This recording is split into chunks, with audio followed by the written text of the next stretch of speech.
Salve, salve meu povo! Aqui quem fala é Augusto Gomes, mas você pode me chamar de apenas Guto. Está começando mais uma edição do nosso podcast Pedra de Esquina. Mas antes de começar o episódio de hoje, eu gostaria só de lembrar: se você tiver algum comentário, alguma sugestão, alguma crítica para fazer a respeito do episódio ou do próprio podcast, fique à vontade para compartilhar nas redes sociais. Pedra de Esquina Podcast, até no YouTube mesmo, onde também eu estou subindo os episódios, você pode comentar a sua opinião e fique à vontade para fazer isso. Agora vamos começar o episódio de hoje, episódio 59, Tatuagem de Chiclete. Eu vou explicar melhor o contexto caso alguém não tenha pegado essa referência, porque eu não sei se é algo que é da minha própria geração, porque na minha infância a gente tinha muito essa questão desse doce, que é o chiclete ou algum outro tipo, que vinha com umas tatuagens pequenas de brincadeira, né?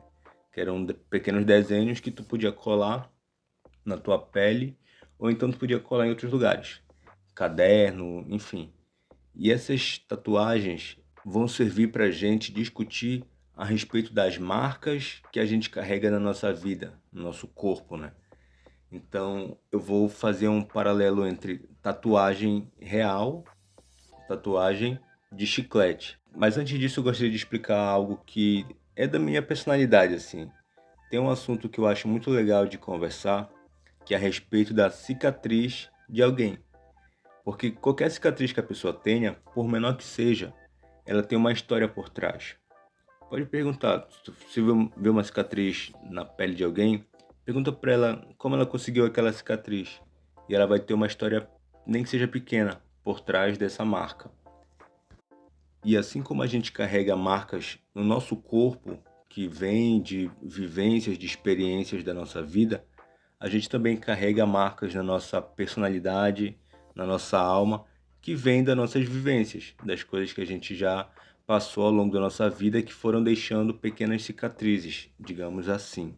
E a diferença entre essas cicatrizes e a tatuagem é que as cicatrizes são marcas consequentes de alguma coisa que aconteceu, que a gente provocou, e já as tatuagens não. São marcas que a gente intencionalmente vai lá e coloca na gente. Então eu traria a tatuagem para nossa discussão como se fossem as construções que a gente faz na nossa personalidade, na nossa alma, aquilo que a gente quer que esteja ali, com alguma função ou não. Por exemplo, a nossa educação, algo que a gente trabalhou para construir e está na gente. Então, isso tudo a gente carrega, sejam marcas como tatuagens ou cicatrizes, apesar de parecer ou não para as outras pessoas, mas estão ali na gente, fazem parte da nossa imagem, daquilo que a gente realmente é. E aí, essas marcas, elas podem ser permanentes ou elas podem ser superficiais.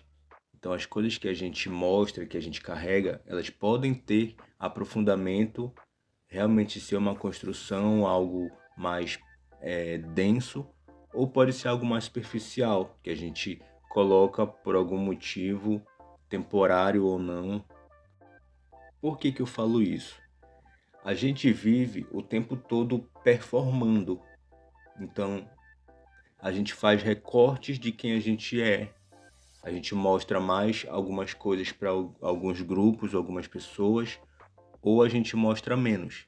Por exemplo, no trabalho, a gente é obrigado a diminuir um pouco a nossa personalidade e colocar mais em evidência nossas qualidades como profissional.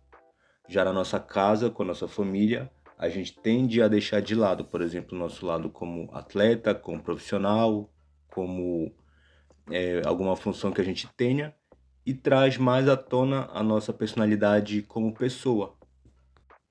É como se algumas marcas fossem tatuagens permanentes que a gente tem entre nós, e quando a gente vai em outros lugares, como o trabalho, a gente colocasse uma tatuagem de chiclete, ou colocasse algo por cima da nossa própria tatuagem permanente, para que as pessoas não tenham acesso a essas marcas. Não sei se estou conseguindo ser entendido. E essa forma de se mostrar não é como se fosse uma hipocrisia. Isso é como se fosse uma habilidade necessária, como se realmente a gente precisasse ter esses filtros para mostrar nos lugares certos, para as pessoas certas, aquela versão que cabe naquele lugar. Mas existem situações em que a gente realmente precisa construir uma marca permanente, como uma tatuagem, né? Porque sustentar tatuagens de chiclete, tatuagens de rena, que também é um tipo de tatuagem temporária, isso vai trazer pra gente mais trabalho do que realmente se a gente não tivesse essas marcas permanentes. Eu vou trazer aqui uma citação de C.S. Lewis no livro Cristianismo Puro e Simples. Eu vou trazer alguns outros trechos desse livro hoje. E aí agora eu quero falar a respeito disso, dessa construção de marcas. Quando ele fala lá na página 133. Quando uma pessoa aprimora o seu caráter, ela compreende o mal que resta dentro dela com clareza, cada vez maior. Por outro lado, quando piora, percebe cada vez menos sua própria maldade. Uma pessoa moderadamente má sabe que não é muito boa. Já uma pessoa inteiramente má acha que está tudo bem. Esse aprimoramento de caráter que o C.S. Lewis fala, eu venho falando bastante em outros episódios, quando eu falo sobre o autoconhecimento, porque a gente precisa constantemente ficar olhando para dentro de nós, para entender como é que a gente está. Se a gente está esquecendo de coisas boas que a gente tem, que a gente precisa fortalecer, ou se a gente está piorando, né, em coisas que a gente fazia, que a gente deixa de fazer, comportamentos que a gente tinha que a gente não tem mais. E é importante a gente estar sempre atento ao nosso caráter. Porque quando eu falo que existem marcas que a gente precisa realmente trabalhar para que elas se tornem marcas permanentes, é porque mesmo que a gente viva o tempo todo em performance, a gente precisa ter essencialmente transformações. Por exemplo, no trabalho, vou trazer novamente o trabalho. Se eu não sei alguma coisa no trabalho que eu preciso saber para minha função e eu fico, de certa forma, enganando ou fazendo meia boca assim, aquela tarefa, eu posso conseguir sustentar essa marca, como se fosse uma tatuagem de chiclete, né? Enganando as pessoas, levando, fazendo mal feito ou não tão bem quanto eu poderia fazer, como se fosse uma tatuagem de chiclete.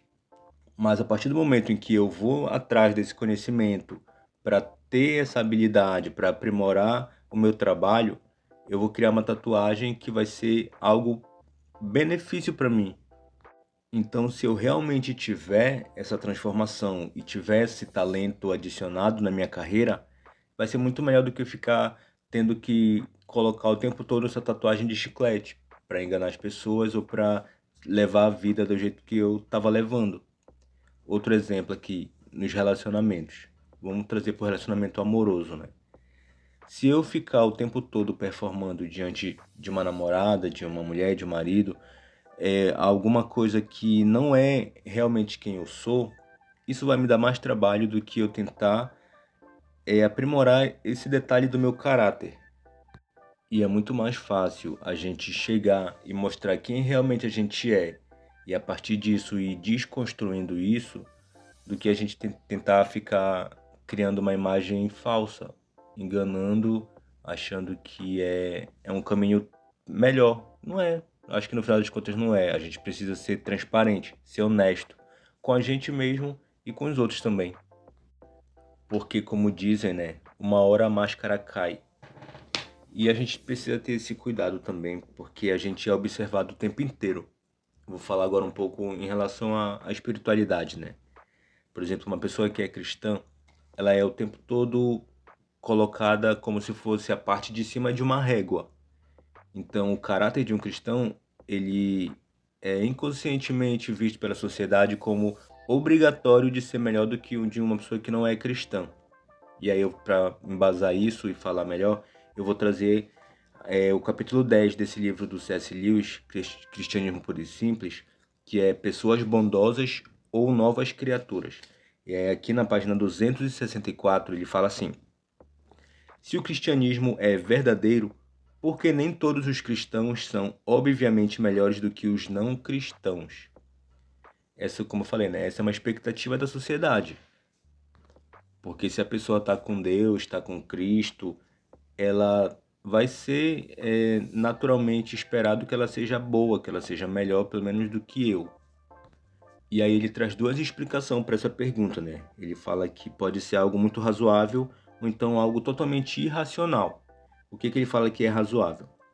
A parte razoável é a seguinte: se a conversão ao cristianismo não promover o aperfeiçoamento nas ações externas de uma pessoa, se ela continuar a ser tão snob, maldosa, invejosa ou ambiciosa quanto era antes, então imagino que precisamos suspeitar de que a sua conversão foi amplamente imaginária. Ou seja, aqui ele traz uma possível resposta, porque se a pessoa é cristã e não é melhor do que a que é não cristã, então quer dizer que talvez ela não seja cristã essencialmente. E essa resposta ela seria muito rasa, seria muito direta, como se a vida das pessoas, a mente delas, a fé delas fosse algo tão simples. E a gente sabe que não é tão simples assim. E aí a outra resposta, né, que ele poderia trazer, que é uma versão mais irracional, diz assim: os seus integrantes, tá, vou ler o parágrafo inteiro. Mas há outra maneira de exigir resultados pelo qual o mundo exterior pode ser bastante irracional. Seus integrantes são capazes de demandar não meramente que a vida de cada pessoa melhore depois de tornar cristã, mas impõem também que, para crerem no cristianismo, teriam de enxergar o mundo todo nitidamente dividido em duas categorias: a dos cristãos e a dos não cristãos, e que todas as pessoas da primeira categoria, ou seja, dos cristãos, sejam em dado momento mais gentis do que todas as pessoas da segunda. E aí ele vem explicar, né, que isso não faz sentido, essa questão de o cristão ter que ser melhor do que o não cristão. Por quê? Ele traz dois pontos. Primeiro, a situação do mundo atual é bem mais complexa do que isso. O mundo não consiste em pessoas 100% cristãs e 100% não cristãs. Existem pessoas, e uma grande parcela delas, que estão lentamente deixando de ser cristãs, mas que ainda atendem por esse nome, e algumas delas fazem parte do clero. Outras estão se tornando gradativamente cristãs, embora ainda não assumam esse nome. Aqui ele coloca esse processo da conversão como se fosse algo processual, gradativo, que pode ser reversível e progressivo, assim, para evoluir ou para deixar de ser. Assim como, por exemplo, na tatuagem. É como se alguém tivesse uma tatuagem fixa, permanente, e ela pudesse ao longo do tempo ir se desbotando e apagando. Ou então se alguém fosse ao longo do tempo fazendo uma tatuagem, aí faz um rascunho, depois faz mais um pedaço, preenche mais um pedaço. É como se fosse nesse sentido. Então, assim como as pessoas podem um dia ter sido cristãs realmente e foram perdendo um pouco dessa nitidez do desenho, elas podem fazer o contrário. Elas podem ainda estar nesse processo de construir essa tatuagem. Vou trazer aqui, vou voltar lá para o trabalho. Vamos supor que alguém entrou numa empresa com um currículo bom, foi aprovado para a vaga, começou a trabalhar e ao longo do tempo ela foi negligenciando as funções dela. Ela foi começando a decair. É como se fosse nesse processo também de declínio, que ele usa aqui moralmente para a parte da construção da conversão. E aí é a mesma coisa do trabalhador contrário, né? Alguém que entra num trabalho e começa a perceber que precisa melhorar. E aí ele é um funcionário que faz as coisas, que foi confiado uma função na mão dele, aí ele vai trabalhando, mas ao mesmo tempo ele vai evoluindo, vai aperfeiçoando o trabalho dele. É por isso que eu falo que a gente precisa estar o tempo todo fazendo autoanálise, para a gente se conhecer cada vez melhor, porque quando a gente se conhece, a gente sabe como a gente está, se a gente está mudando ou não. Às vezes a gente realmente não percebe, as pessoas de fora que conseguem perceber, E aí a gente precisa estar o tempo todo se questionando como é que eu tô, o que que eu posso fazer para melhorar ou para voltar a ser quem eu era, já que eu tô piorando. E eu acho que é interessante a gente ter esse comportamento. E o outro ponto que ele traz aqui para defender essa tese, página 267, ele fala: se o cristianismo for verdadeiro, concluímos que qualquer cristão será mais bondoso do que ele mesmo teria sido se não fosse cristão. E alternativa B, que qualquer pessoa que se torne cristã será mais bondosa do que era antes. Essa aqui já é uma explicação mais profunda, né, para aquela questão de se a pessoa é crente, ela tem que ser melhor do que o que não é crente. E não precisa ser tão direto assim, porque não é tão simples. E aí é que ele traz uma comparação da pessoa com a própria pessoa. Ou seja, se o cristianismo ele é verdadeiro, então essa pessoa ela tem que ser, a partir do momento em que ela conhece o cristianismo, ela tem que ser melhor do que ela seria se ela não tivesse conhecido o cristianismo. Ou seja, uma comparação dela com ela mesma. Ela com o cristianismo, ela é melhor do que ela seria sem ele? Aí é uma pergunta que a gente tem que fazer, né? E a outra que ele faz é: qualquer pessoa que se torne cristã será mais bondosa do que era antes. Como eu falei no tópico anterior, é algo gradativo. O cristianismo, ele sim, ele tem esse poder de ir aperfeiçoando a pessoa, porque ela vai ter uma referência, um outro, um outro lugar para olhar, assim, para onde se basear. E a partir disso ela vai construindo, e aí aqui a gente já traz outras questões, né, de participação divina, para ir aperfeiçoando esse caráter. Então, acho que o cristão ele não deve se apegar a essas críticas sobre o caráter dele ainda não ser totalmente transformado, mas eu acho que ele deve ter consciência de que realmente ele precisa ter uma transformação. Porque, como o C.S. Lewis fala aqui na página 265, nesse sentido, o mundo exterior está bem certo em julgar o cristianismo pelos seus resultados. Cristo nos disse para julgarmos pelo resultado. Uma árvore é conhecida pelos seus frutos. Quando nós, cristãos, nos comportamos mal ou falhamos em nos comportar bem, estamos fazendo com que o cristianismo seja desacreditado diante do mundo exterior.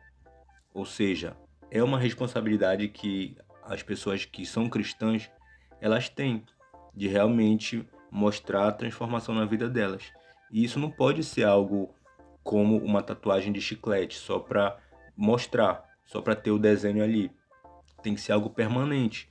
Então, se a pessoa ainda não conseguiu construir isso no caráter dela, não conseguiu gravar isso nela, ela precisa ir atrás disso, que pode ser algo que vai levar um tempo, mas ela precisa entender que é necessário ter essa transformação. Tem um exercício que eu costumo fazer, que é o quê? Eu entro no Facebook, entro lá na parte de lembranças, ou às vezes ele mesmo notifica, né? Ó, se tem uma lembrança de algum tempo atrás. E eu gosto de olhar essas lembranças para ver o que que eu postei 5 anos atrás, 10 anos atrás, porque eu tenho meu Facebook há muito tempo, né? Então tem lembranças de anos atrás, às vezes até 13 anos, 15 anos atrás, que aí eu vou ver e eu não me reconheço naquilo. Porque de lá para cá muita coisa mudou. E aí a gente vai amadurecendo ou vai mesmo só transformando o nosso pensamento, né? Sem colocar aqui em méritos de ser algo certo ou errado. Mas eu não me reconheço nas coisas que eu falava, em coisas que eu pensava, até mesmo em coisas que eu acreditava que hoje em dia não faz mais sentido. Então muita coisa assim foi se modificando. E muito eu sei que vem pela maturidade mesmo, né? E já para encerrar, eu vou trazer a última citação do C.S. Lewis, página 274. Deus se tornou homem para transformar as criaturas em filhos, ou seja, não simplesmente para produzir homens melhores, mas sim uma nova espécie de ser humano. Não é o mesmo que ensinar um cavalo a saltar cada vez melhor, mas sim como transformar o cavalo em uma criatura alada. É claro que, uma vez que ele tenha ganhado asas, vai voar por cima das cercas que ele nunca antes poderia ter saltado, e assim derrotar o cavalo natural em seu próprio jogo. Coloca as mudanças que Cristo faz no ser humano, não como um aprimoramento de caráter, mas ele coloca aqui como se fosse uma transformação mesmo. É como se Cristo, dentro da nossa alegoria, né, do episódio, é como se Cristo ele viesse criar uma tatuagem nova na nova criatura. Porque se a gente for pelos nossos próprios esforços, a gente pode só ir colando tatuagem de chiclete, seguindo a vida, às vezes só para a gente mesmo se enganar. Mas a partir do momento em que a gente encontra Cristo, ele traz essas marcas permanentes, que são visíveis até para as outras pessoas mesmo na nossa vida. E a gente consegue viver como uma nova criatura transformada. E tem uma coisa que um tatuador consegue fazer, que é tatuar na sua própria pele. É muito difícil e ele tem muitas limitações, mas tem uns que conseguem. Por exemplo, fazer no seu próprio braço, na sua perna, fazer um desenho. Mas, por exemplo, se ele quiser fazer algo na costa dele ou no pescoço, já ficaria bem mais difícil. Então, a tatuagem ela tem essa questão também, né? Que normalmente tu precisa de uma segunda pessoa para fazer em ti, diferente da tatuagem de chiclete, que tu mesmo pode colar. E aí eu coloco Deus como se fosse essa pessoa, esse criador de marcas permanentes. A gente precisa da participação de uma outra pessoa para poder fazer o trabalho bem feito, o trabalho certo. Uma última questão, assim, relacionando, né, o tema de tatuagem, é que tatuagem em si, as pessoas falam que causa muita dor. Então, essa dor da tatuagem, ela é necessária para que a marca seja permanente, porque a tatuagem de chiclete, ela não dói. Normalmente, só coloca na pele, tira o papelzinho e pronto, tá lá. Ou às vezes tu precisa colocar água, alguma coisa assim, dependendo da tecnologia da tatuagenzinha, né? Mas não tem dor. Talvez na hora de tirar, se tu quiser arranhar e tal.